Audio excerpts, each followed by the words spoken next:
Tại chôn mơ chỉ mùi đừng bóc cái lá là dân chơi tơ lơi chẳng này nè mùi tới sọc sọc vi lô chỉ mùi đừng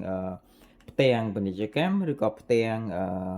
cho mơ nhưng mụ thì họ ai mới vi lô cho từ can tầm po anh mùi sen tiệt đôi chỉnh chẳng chỉ đào mất này nhưng mơ mới vi đồng khàn chẳng dân thời phơ mệt bà là biệt phớ dân ai tranh màu ở ocean máu bà tranh mà hồn dân mất bà bà tọt máu nào cái này cho từ can app này អធិស្ឋាន setting ការកំណត់ណាចូលកន្លែងនេះក៏បាននៅលើនេះក៏បានដែរយើងចូលការកំណត់មក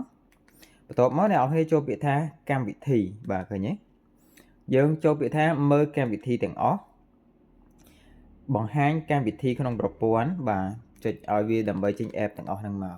ហើយអ្នកនរគ្នាចាំមក play សិនមកដើម្បីវាបង្ហាញ app អ្នកនរគ្នាអូសមកក្រោមយកពាក្យថាជ្រោមឃើញទេនេះកម្មវិធីមួយនេះជ្រោមហ្នឹងបាទយើងចុច OK លើជ្រោមហ្នឹងយើងយកពាក្យថាបិទដំណើរការណាបាទយើងបិទដំណើរការវាមកបាទហើយយកពាក្យថាយល់ព្រមនេះបាទយកពាក្យថាយល់ព្រមមកបាទប៉ុណ្ណឹងទៅអ្នកនរគ្នាសាកទៅមើលជាមួយនឹង app កីឡាយើងវិញណាបាទឥឡូវយើងចូល app កីឡាយើងវិញមើលហើយយើងសាកលបងទៅលើ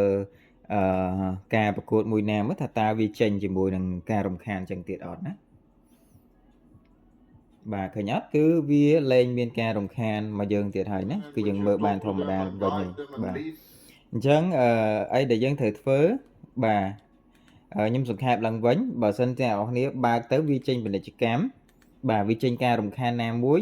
យើងត្រូវធ្វើការចូលទៅក្នុង setting បាទដើម្បីធ្វើការបាទ